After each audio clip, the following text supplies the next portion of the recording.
Como parar a dor? James B. Richards.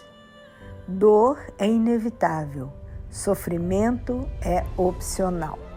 Esse livro é dedicado à memória de Julie Vogt e à família e aos amigos que a amaram até o fim.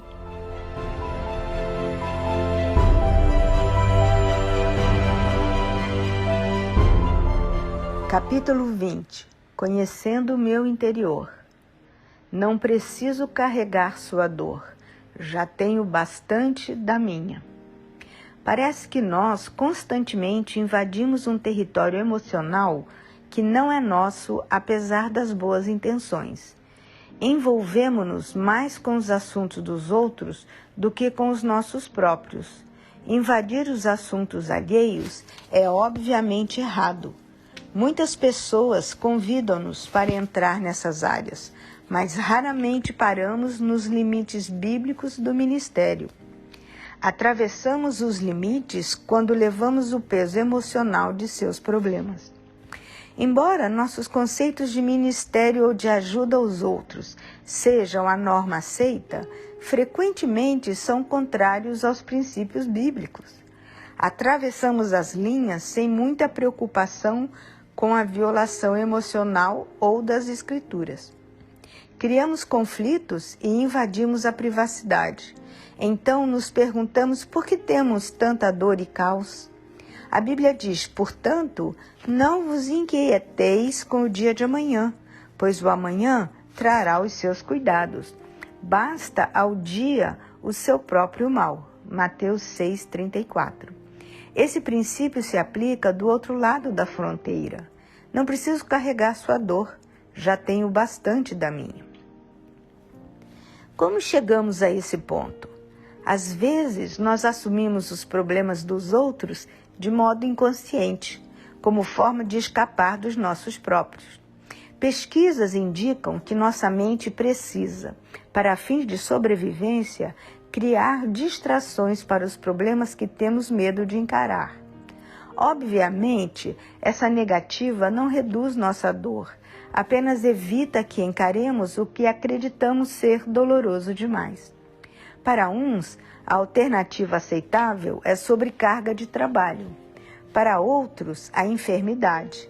Outros precisam de uma crise e ainda para alguns, evitar a dor é levar a dor dos outros. Nossa falta de sensibilidade emocional com os outros é mero reflexo da falta de conhecimento pessoal. Atravessamos limites por falta de conhecimento. Desconhecemos porque negamos, e negamos porque temos medo de encarar nossa dor. Para resumir, precisamos entrar em contato com nós mesmos antes de podermos saber a diferença entre nossos assuntos e os dos outros. Em 1981, eu deixei o púlpito por cerca de um ano. Eu realmente não tinha mais intenção de voltar ao ministério e, de fato, nunca teria voltado se não tivesse acontecido uma coisa. Deus falou ao meu coração: filho, você tenta fazer pelas pessoas o que nem mesmo eu farei por elas. Naquele ponto, eu reli os evangelhos. Eu os li de mente aberta, abordando-os como se nunca os tivesse lido antes. Não considerava nada definitivo e presumi que nada sabia. Questionei tudo o que achava que sabia. O que descobri foi absolutamente transformador para a minha vida. Vi como Jesus se relacionava e interagia com as pessoas. Foi maravilhoso ver quantas oportunidades ele teve de atravessar a linha. Ele recusou-se, no entanto, a ser arrastado para o interior de alguém. Ele nunca invadiu os limites de outra pessoa e nunca fez por elas o que deveriam fazer por si mesmas. Não seja tolo. Na história do filho pródigo, o pai é bastante abastado. Não obstante, o filho vai embora. A partir daí, ele começa um processo em que deve aprender a enfrentar as consequências de suas ações. O livro de Provérbios diz que o tolo é uma pessoa que não aceita a instrução. Veja Provérbios 15:5. Essa não é a palavra para insensato, como está em Mateus 5, que significa que é uma pessoa sem nenhum valor e dignidade. Insensato, dessa perspectiva, é uma pessoa que não aprenderá pela instrução. Ao contrário, ela escolheu aprender pelo meio mais difícil, pela experiência. A Bíblia fala que a vara é para as costas do insensato. Veja Provérbios 17:10 e 29:19. A única esperança de aprendizado do insensato é quando ele enfrenta as consequências de suas ações. A maior parte da dor de nossa vida simplesmente vem porque não ouvimos.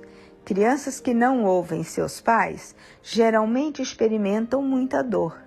Pessoas que não buscam e consideram um bom conselho sempre acabam com problemas. Querem evitar a dor, mas fazem as coisas do seu próprio jeito. O mais trágico é que, quando recusam o conselho e experimentam a dor, ainda assim recusam-se a aprender com as consequências. Tais pessoas estão condenadas a uma vida de dor. Não há libertação para quem escolhe viver com insensatez. O maior insensato é aquele que procura evitar que o insensato pague o preço.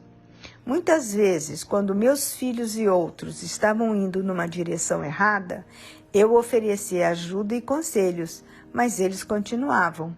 Finalmente, entravam em dificuldades.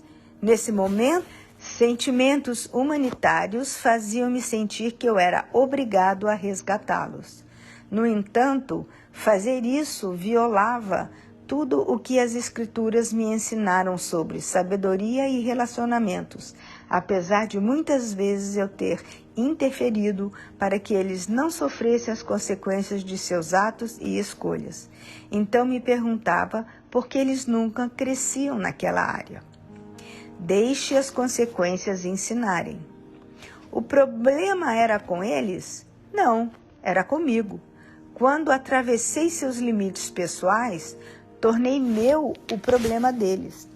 Eu me recusei a permitir que eles atravessassem o processo no qual eles tinham de enfrentar as consequências de suas ações e, a partir daí, aprender. Eu evitei que eles vivessem a única oportunidade real que tinham para aprender. Eu paguei a fiança deles. Voltemos à história do filho pródigo. Seu pai tinha os recursos para pagar sua fiança, mas não o fez. O filho só caiu em si quando estava comendo comida de porcos, como um escravo. Ele estava pagando o preço. A dificuldade tem um jeito próprio de nos colocar em contato com a realidade. As consequências trazem sobriedade. Quando as pessoas enfrentam as consequências, libertam-se de nossa intervenção e voltam-se para Deus. Aí ele tem a oportunidade de ser o professor. As pessoas aprendem através das consequências. Chamamos de amor quando interferimos, tomamos decisões por elas e entramos em seu interior. Mas o amor é baseado na verdade. Ao violarmos os princípios das Escrituras, não estamos demonstrando amor. O julgamento nos faria dizer: eu tomei decisões ruins e agora Deus está me ensinando uma lição, fazendo-me sofrer. Esse tipo de pensamento é a continuação da insensatez por negar que essas consequências sejam resultado direto de minhas ações e que Deus nada tem a ver com isso. É claro que Deus sempre está pronto para nos guiar, mas Ele nunca nos coloca na dor. Em vez disso, Ele sempre está pronto a nos ajudar quando estamos prontos para receber ajuda, pois nunca força sua ajuda sobre nós. Deixe-os ir. E pondo-se Jesus a caminho, correu um homem ao seu encontro e, ajoelhando-se, perguntou-lhe: Bom mestre, que farei para herdar a vida eterna? Respondeu-lhe Jesus: Por que me chamas bom? Ninguém é bom senão um, que é Deus. Sabes os mandamentos: não matarás, não adulterarás, não furtarás, não dirás falso testemunho, não defraudarás ninguém, honra a teu pai e tua mãe. Então ele respondeu: Mestre, Tudo isso tenho observado desde a minha juventude. E Jesus, fitando-o, o amou e disse: só uma coisa te falta. Vai, vende tudo o que tens, dá aos pobres e terás um tesouro no céu. Então vem e segue-me. Ele, porém, contrariado com esta palavra, retirou-se triste, porque era dono de muitas propriedades. Então Jesus, olhando ao redor, disse aos seus discípulos: quão dificilmente entrarão no reino de Deus os que têm riquezas. Marcos 10, 17 a 23. Quando o homem foi embora, Jesus não o impediu. Ele aceitou onde o homem estava e reconheceu que ele tinha alguns assuntos a serem resolvidos com Deus. Se ele próprio não os resolvesse, pouco importaria se Jesus negociasse seu retorno ao aprisco, porque, no final, não seria o bastante. Jesus reconheceu que o homem ainda tinha algumas questões a serem trabalhadas. Se Jesus fosse atrás dele, então seriam questões de Jesus. Nós, por outro lado, corremos atrás das pessoas e negociamos com elas, para nosso próprio benefício, não para o delas. Corremos atrás de pessoas e situações que não deveríamos, e quando as coisas não saem da maneira como queríamos, dizemos: você está me fazendo infeliz ou você está me magoando. A verdade é que não estamos felizes porque cuidamos dos assuntos dos outros como se fossem nossos.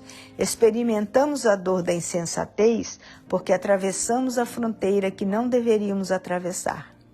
Nunca podemos ministrar a pessoas que julgamos. No momento em que julgamos, pronunciamos uma sentença. A sentença pode ser de arrependimento ou de castigo, mas, boa ou ruim, estaremos seguindo nosso próprio planejamento. Agora, a resposta deles tem que ver conosco, pois nós nos incluímos na equação. Queremos que ajam de acordo com o nosso julgamento. Se não o fazem, é uma violação contra nós. Devemos aprender a deixar as pessoas irem a Deus e lidarem com seus próprios assuntos em seu próprio tempo. Deus é muito mais eficiente ao lidar com as dificuldades das pessoas do que nós. Se dermos às pessoas amor e verdade e as deixarmos em paz, o Espírito Santo pode fazer mais por elas do que nossa pressão. O problema é que não estamos em contato com nosso próprio coração ou com Deus em nosso coração. Estamos tão acostumados a viver em nossos julgamentos que já não sabemos onde devemos parar a fim de que outra pessoa comece. Não sabemos a diferença entre os assuntos dos outros e os nossos. Saiba quem você é em Deus. Fiquei abismado enquanto relia os evangelhos e vi como Jesus se relacionava com as pessoas.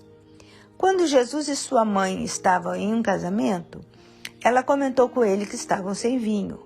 Ele, com efeito, disse: mulher, que tenho eu contigo? João 2, 1 a 4. Em outra ocasião, quando sua mãe e seus irmãos pensavam que ele estava louco, vieram para levá-lo para casa. Sua mãe está aí para vê-lo. As pessoas na multidão relataram: quem é minha mãe e quem são meus irmãos? Mateus 12, 46 a 50. Em outro momento, alguém chegou até ele e tentou colocá-lo numa disputa sobre uma herança. Ele simplesmente disse: quem me constituiu juiz ou repartidor entre vós? Lucas 12, 14. A princípio, essas respostas parecem frias, mas não são. Jesus simplesmente não permitia que as pessoas o atraíssem para seus assuntos. Não permitia que as pessoas trouxessem a ele assuntos de que tinham que resolver em seu coração. Jesus sabia para onde ele ia. Ele sabia quem era. Sua identidade e autoestima estavam estabelecidas por causa de quem ele era em seu relacionamento com Deus. Portanto, as pessoas não poderiam atraí-lo para seus assuntos pessoais ou religiosos. Nós, por outro lado, somos atraídos por esses assuntos porque não sabemos quem somos em Jesus. Não temos um sentido bíblico de autoestima. Não confiamos no amor e na aceitação de Deus. Aí tentamos conseguir isso dos outros. Esse comportamento voltado à necessidade sempre faz com que nos metamos em assuntos alheios. Não queremos conflitos e desejamos ser apreciados, e dessa forma somos atraídos às coisas que não são nossas. Ainda assim, elas viram conflitos. Nós nos comprometemos com coisas que realmente não queremos, e aí ficamos frustrados com os outros, porque pensamos que estão nos usando e nos manipulando. É surpreendente o fato de podermos dizer não e ainda nos sentirmos bem com isso. Não temos paz, alegria ou realização em nosso coração e achamos que, se de alguma forma satisfizermos outras pessoas, elas gostarão de nós e isso atenderá às nossas necessidades, o que não acontece. Por que deixamos que os outros nos atraiam para seus problemas? Por que devemos ser o que uma outra pessoa quer que sejamos? O que há de errado conosco que não podemos amar as pessoas como elas são? Por que temos de transformar as pessoas para que fiquem como queríamos que fossem antes de amá-las? Por que elas têm de acreditar nas mesmas coisas que nós antes que possamos amá-las? Por que temos de ser o que as pessoas querem que sejamos para sermos amados? Se seu sentimento de ser amado e aceito não está arraigado em seu relacionamento com Deus, você estará sujeito aos julgamentos dos outros. Você não terá a liberdade emocional para deixar que os outros processem seus próprios problemas emocionais com Deus. Se sua necessidade de aprovação supera o que conhece como sabedoria bíblica, acabará enredando sua vida com seus assuntos e tornando-os seus também. Deixe-me dar um conselho bem apropriado. Apenas diga não.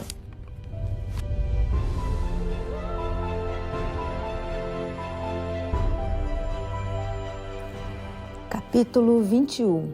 Julgando Deus. Nós julgamos Deus e o consideramos culpado daquelas coisas que não entendemos. A palavra de Deus claramente ordena: não farás para ti imagem de escultura, nem semelhança alguma do que há em cima nos céus. Êxodo 24. Não há cristão vivo que queira quebrar conscientemente esse mandamento. A própria ideia nos apavora. Ainda assim, de uma forma muito sutil e sedutora, todos somos culpados de idolatria em algum nível. Não somos idólatras com ídolos de madeira que cortamos de uma árvore e que, transformados numa imagem, curvamo-nos diante deles. Ninguém cometeria tal insulto a Deus. Não obstante, somos tão culpados de criar ídolos quanto qualquer outra geração. Não criamos ídolos com um machado e ferramentas de carpintaria, mas com nossas vãs imaginações. As armas com as quais lutamos não são humanas, ao contrário, são poderosas em Deus para destruir fortalezas. Destruímos argumentos e toda pretensão que se levanta contra o conhecimento de Deus e levamos cativo todo pensamento para torná-lo obediente a Cristo. 2 Coríntios 10, 4 e 5, Bíblia Nova Versão Internacional. Nossa imaginação vã se torna um baluarte que se expõe a tudo aquilo que sabemos sobre Deus através de sua palavra e da vida de Jesus.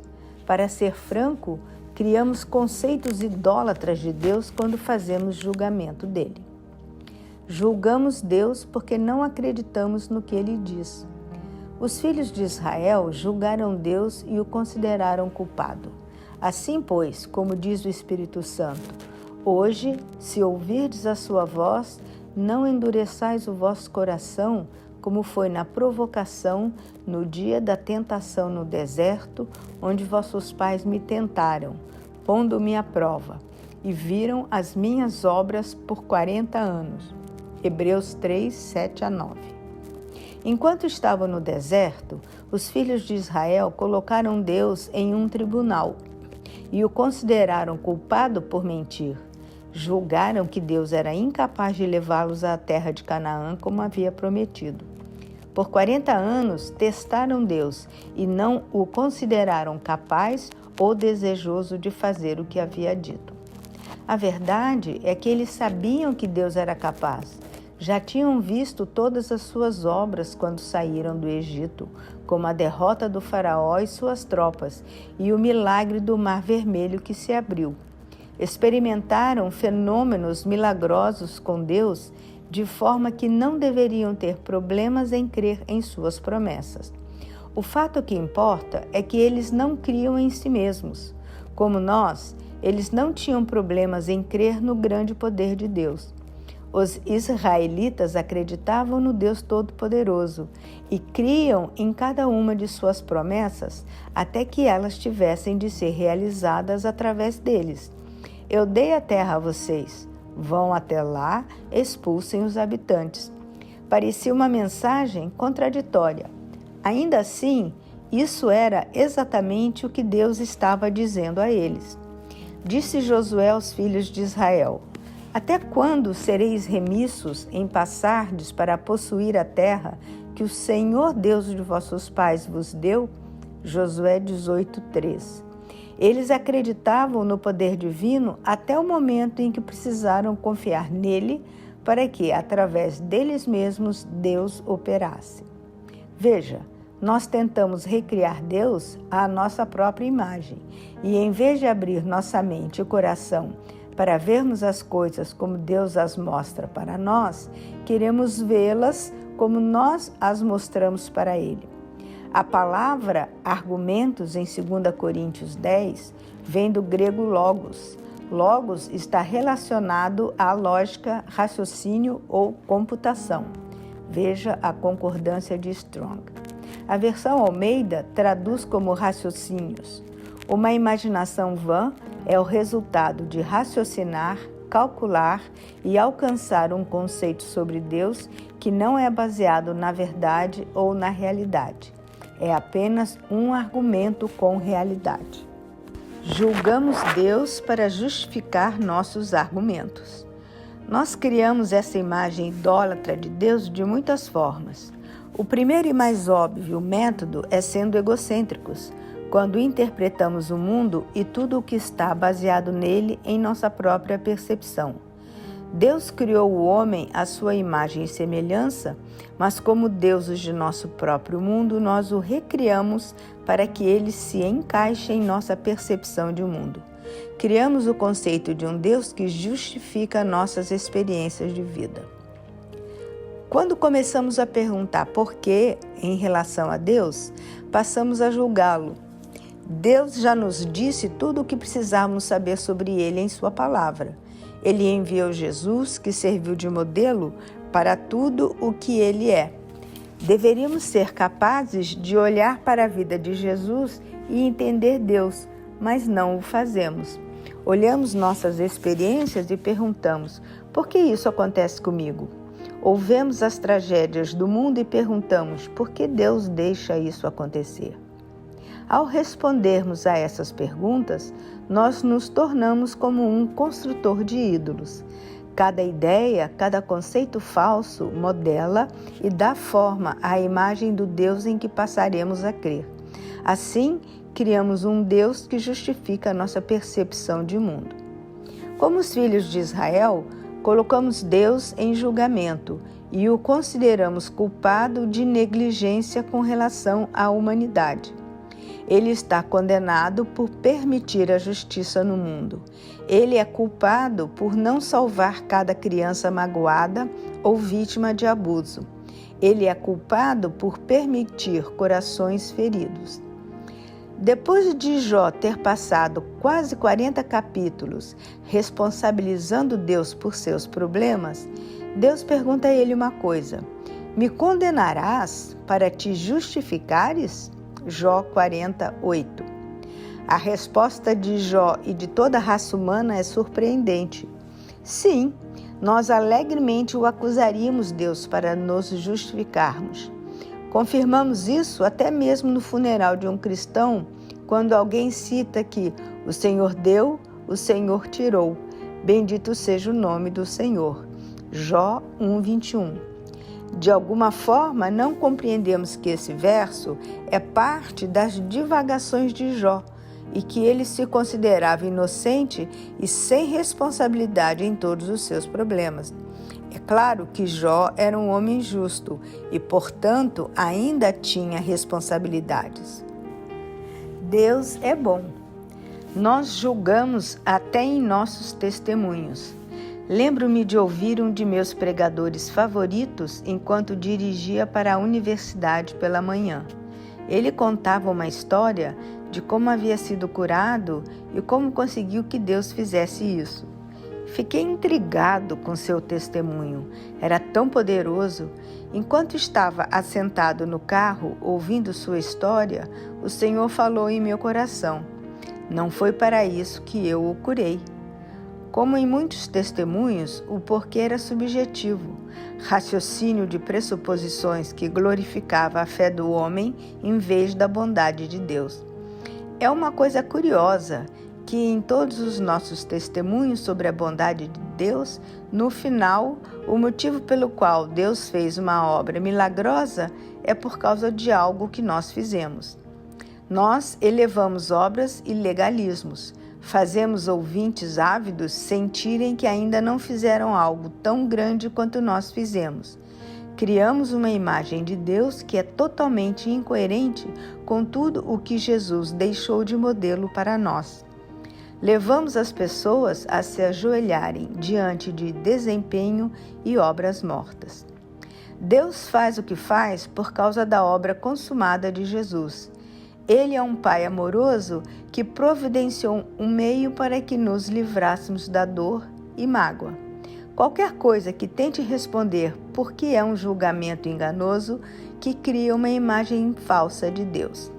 A dor que levamos em nossa vida por causa de nosso julgamento sobre as pessoas é algo sem importância comparada à devastação que sobrevém quando responsabilizamos Deus pela tragédia. Consequentemente, julgamos porque ele fez aquilo do qual o acusamos de ter feito. Depois de termos julgado Deus, não temos local para nos esconder das tempestades da vida, nem para onde correr na hora da dificuldade. Os dois mais importantes julgamentos que você pode fazer são como você vê a si mesmo e como você vê Deus. Os dois apresentam realidades sobrepostas. Um se segue ao outro e estão tão interligados que um forja o outro. Não consigo me ver de modo adequado até que veja Deus de forma correta. Somente quando, ao aceitar o testemunho de Jesus, de quem Deus é, poderei ver quem eu sou em meu relacionamento com Ele. Meu conceito do ego nunca pode evoluir independentemente do meu conceito de Deus. Afinal, fui criado à imagem e semelhança dele. Sou uma nova criatura em Cristo. Todas as vezes que eu crio um conceito de Deus para justificar ou explicar o que eu não entendo, altero minha percepção de Deus, que, por sua vez, altera minha própria percepção. Uma espiral descendente de alguém começa com uma espiral descendente do outro. Paulo disse: portanto, nada julgueis antes do tempo. 1 Coríntios 4:5. Assim, qualquer percepção ou crença sobre Deus que seja incoerente com o que Jesus nos mostrou através de sua vida e ensino deve ser rejeitada. Qualquer coisa que não possamos conciliar, devemos abandonar. Todos nós temos perguntas não respondidas sobre a vida e sobre Deus. Temos situações que estão além de nossa explicação. Entretanto, não devemos deixar nossa necessidade de julgar provocar nosso julgamento. O final desse caminho é devastador. Aceite o testemunho de Deus que Jesus deixou de modelo. Creia em quem Ele é. Quando você não entender, não julgue.